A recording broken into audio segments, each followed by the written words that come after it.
ಪ್ರತಿದಿನ ಪ್ರತಿಯೊಂದು ಮನೆಯಲ್ಲೂ ದಿನ ಮಧ್ಯಾಹ್ನಕ್ಕೆ ಅಥವಾ ಬೆಳಗಿನ ಬ್ರೇಕ್ಫಾಸ್ಟ್ಗೆ ಅಥವಾ ಡಿನ್ನರ್ಗೆ ಯಾವುದೇ ಟೈಮ್ಗಾದರೂ ಒಂದು ಈಸಿಯಾಗಿ ಸಾಂಬಾರು ಯಾವ ರೀತಿಯಪ್ಪ ಮಾಡೋದು ಅನ್ನೋದು ಪ್ರತಿಯೊಂದು ಮಹಿಳೆಯರ ಟೆನ್ಷನ್ ಆಗಿರುತ್ತೆ. ಇವಾಗ ಅದೇ ಥರ ಈಸಿಯಾಗಿ ಮಾಡುವಂಥ ಒಂದು ಸಾಂಬಾರು ರೆಸಿಪಿನ ಇವತ್ತು ತೊಗೊಂಡು ಬಂದಿದ್ದೀನಿ.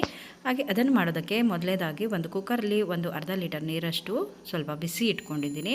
ಬಿಸಿ ಆದ ನಂತರ ತೊಗರಿಬೇಳೆನ ಒಂದು ಕಪ್ಪಷ್ಟು ತೊಳೆದ್ಬಿಟ್ಟು ಹಾಕ್ಕೊಂಡಿದ್ದೀನಿ.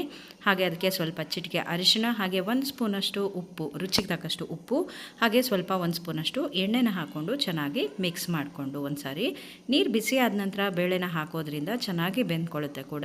ಅದಕ್ಕೆ 1 ಸ್ಪೂನ್ ಎಣ್ಣೆ ಹಾಕೋದ್ರಿಂದ ಯಾವುದೇ ಗಂಟುಗಳಿಲ್ಲದೆ ಬೀಜ ಇಲ್ಲದೇ ಚೆನ್ನಾಗಿ ಬೆಂದ್ಕೊಂಬರುತ್ತೆ.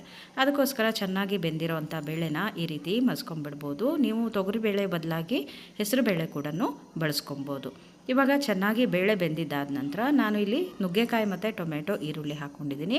ನಿಮಗೆ ಯಾವುದೇ ತರಕಾರಿ ಬೇಕಂದ್ರೂ ಕೂಡ ಹಾಕೋಬೋದು. ಇದೇ ಟೈಮಲ್ಲಿ ಬದನೆಕಾಯಿ, ಆಲೂಗಡ್ಡೆ ಅಥವಾ ಕ್ಯಾರೆಟ್, ಬೀನ್ಸ್ ಯಾವುದಾದ್ರೂ ಕೂಡ ಈ ತರಕಾರಿ ಜೊತೆಗೆ ಸೇರಿಸ್ಕೋಬೋದಾಗುತ್ತೆ.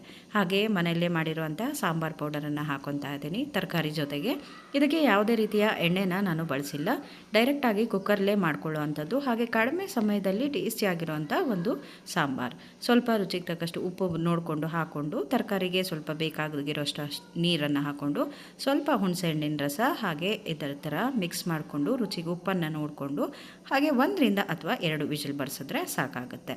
ಹಾಗೆ ಇವಾಗ ಇದಕ್ಕೆ ಏನಂತಂದರೆ ನೀವು ನುಗ್ಗೆಕಾಯಿನ ಜಾಸ್ತಿ ತುಂಬ ವಿಜಿಲ್ ಏನೂ ಬೇಕಾಗಿಲ್ಲ, ಬೇಗ ಬೆಂದ್ಕೊಂಡ್ಬಿಡುತ್ತೆ.